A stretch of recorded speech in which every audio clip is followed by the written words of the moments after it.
ಇನ್ನು ಕೆಪಿಎಸ್ಸಿಯಲ್ಲಿ ಬ್ರಹ್ಮಾಂಡ ಭ್ರಷ್ಟಾಚಾರದ ಆರೋಪಕ್ಕೆ ಸಂಬಂಧಪಟ್ಟಂತೆ ಸಿಐಡಿ ವಿಚಾರಣೆಗೆ ಅಧಿಕಾರಿ ಜ್ಞಾನೇಂದ್ರ ಕುಮಾರ್ ಹಾಜರಾಗಿದ್ದಾರೆ ಅಂತ ಹೇಳಲಾಗ್ತಾ ಇದೆ. ನೋಟಿಸ್ ಜಾರಿ ಮಾಡಿದ ಹಿನ್ನೆಲೆಯಲ್ಲಿ ಸಿಐಡಿ ವಿಚಾರಣೆಗೆ ಜ್ಞಾನೇಂದ್ರ ಕುಮಾರ್ ಹಾಜರಾಗಿದ್ದಾರೆ. ನಿನ್ನೆ ಹಾಜರಾಗಬೇಕು ಅಂತ ನೋಟಿಸ್ ನೀಡಲಾಗಿತ್ತು. ಸದ್ಯ ಒಂದು ದಿನದ ಸಮಯಾವಕಾಶವನ್ನ ಜ್ಞಾನೇಂದ್ರ ಕುಮಾರ್ ಕೇಳಿದ್ರು ಅಂತ ಹೇಳಲಾಗಿದೆ. ಇವತ್ತು ಅಧಿಕಾರಿ ಜ್ಞಾನೇಂದ್ರ ಕುಮಾರ್ ವಿಚಾರಣೆಗೆ ಸಿಐಡಿ ವಿಚಾರಣೆಗೆ ಹಾಜರಾಗಿದ್ದಾರೆ. ಇವತ್ತಷ್ಟೇ ಎಚ್ ಡಿ ಕುಮಾರಸ್ವಾಮಿ ಅವರು ಪ್ರಿಯಾಂಕ್ ಖರ್ಗೆ ಅವರಿಗೆ ಪ್ರಶ್ನೆ ಮಾಡ್ತಾ ಇದ್ರು. ಜ್ಞಾನೇಂದ್ರ ಕುಮಾರ್ ಯಾಕೆ ಹಾಜರಾಗಿಲ್ಲ ಅನ್ನುವಂಥದ್ದನ್ನ ಕೇಳಿದ್ರು. ಪ್ರಿಯಾಂಕ್ ಖರ್ಗೆ ಹೇಳ್ತಾ ಇದ್ರು ರಜೆ ಮೇಲೆ ಹೋಗಿದ್ದಾರೆ, ಬರ್ತಾರೆ ಇವತ್ತು ನಾಳೆ ಅಂತ. ಜ್ಞಾನೇಂದ್ರ ಕುಮಾರ್ ಇವತ್ತು ಸಿಐಡಿ ವಿಚಾರಣೆಗೆ ಹಾಜರಾಗಿದ್ದಾರೆ. Next update ಪಡ್ಕೊಳ್ಳೋಣ. ಪ್ರತಿನಿಧಿ ಅಭಿಷೇಕ್ ಕನೆಕ್ಟ್ ಆಗಿದ್ದಾರೆ. ಅಭಿಷೇಕ್, ಜ್ಞಾನೇಂದ್ರ ಕುಮಾರ್ ವಿಚಾರಣೆಗೆ ಹಾಜರಾಗಿರ್ತಕ್ಕಂಥದ್ದು, ಇನ್ನು ಯಾರೆಲ್ಲ ಕೆಪಿಎಸ್ಸಿ ಮೆಂಬರ್ಸ್ನ ಕೂಡ ವಿಚಾರಣೆ ನಡೆಸ್ತಾ ಇದ್ದಾರೆ. ಸಿಐಡಿ ತನಿಖೆ ಯಾವ ರೀತಿಯಲ್ಲಿ ಸಾಗಿದೆ, ಏನೆಲ್ಲ ಅಪ್ಡೇಟ್ ಇದೆ? ಈಗಾಗಲೇ ಏನು ಜ್ಞಾನೇಂದ್ರ ಅವರಿಗೂ ಕೂಡ ನಿನ್ನೆ ಅಷ್ಟೇ ಒಂದು ನೋಟಿಸ್ ಅನ್ನು ಕೊಡಲಾಗಿತ್ತು. ಆ ನೋಟಿಸ್ ಅನ್ವಯವಾಗಿ ಸಮಯಾವಕಾಶ ಕೇಳಿದಂತಹ ಒಂದು ಕಾರಣದಿಂದಾಗಿ ಈಗ ಸದ್ಯ ಒಂದು ದಿನಗಳವರೆಗೂ ಕೂಡ ಅವರಿಗೆ ಒಂದು ಇದನ್ನು ಕೊಡಲಾಗಿತ್ತು, ಒಂದು ಟೈಮ್ ಅನ್ನು ಕೊಡಲಾಗಿತ್ತು. ಈಗ ಸದ್ಯ ಇಂದು ಅವರು ಹಾಜರಾಗುವಂತಹ ಮುಖಾಂತರ ಸಿಐಡಿ ಕಚೇರಿಯಲ್ಲಿ ರಾಘವೇಂದ್ರ ಹೆಗಡೆ ನೇತೃತ್ವದ ಏನಿದೆ ವಿಚಾರಣೆ ಎದುರಿಸುವಂತಹ ಸಾಧ್ಯತೆ ಇದೆ. ಮತ್ತೆ ಈಗಾಗಲೇ ಶಿವಶಂಕರಪ್ಪ ಅವರನ್ನ ವಿಚಾರಣೆ ನಡೆಸಲಾಗಿತ್ತು. ಮತ್ತೆ ಕೆಲವೊಂದು ಸಾಕ್ಷಿಗಳ ಆಧಾರವಾಗಿ ಅವರಿಂದಲೂ ಕೂಡ ಸ್ಪಷ್ಟನೆಯನ್ನ ತೆಗೆದುಕೊಳ್ಳಲಾಯಿತು.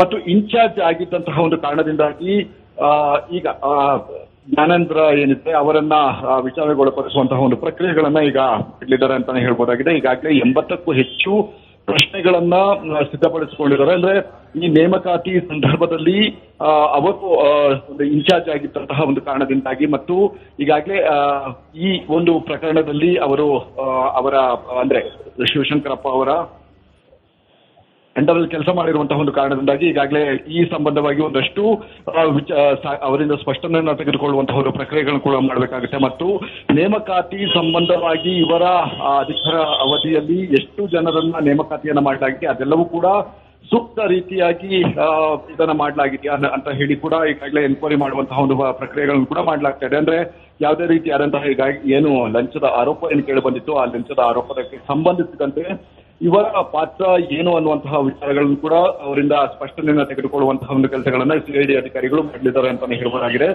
ಮತ್ತು ಈಗಾಗಲೇ ಏನು ಕೆಪಿಎಸ್ಸಿ ಕಚೇರಿಯಲ್ಲಿ ಒಂದಷ್ಟು ದಾಖಲೆಗಳನ್ನ ಒಂದು ರಿಕವರಿ ಮಾಡಲಾಗಿದೆ. ಆ ದಾಖಲೆಗಳಲ್ಲಿ ಇವತ್ತು ಸಹಿ ಹಾಕಿರುವಂತಹ ಒಂದಷ್ಟು ಡಾಕ್ಯುಮೆಂಟ್ಸ್ಗಳೇನಿದೆ ಅದರ ಬಗ್ಗೆ ಕ್ಲಾರಿಫಿಕೇಶನ್ ಅನ್ನ ಕೊಡಬೇಕಾದಂತಹ ಒಂದು ಅವಶ್ಯಕತೆ ಇದೆ.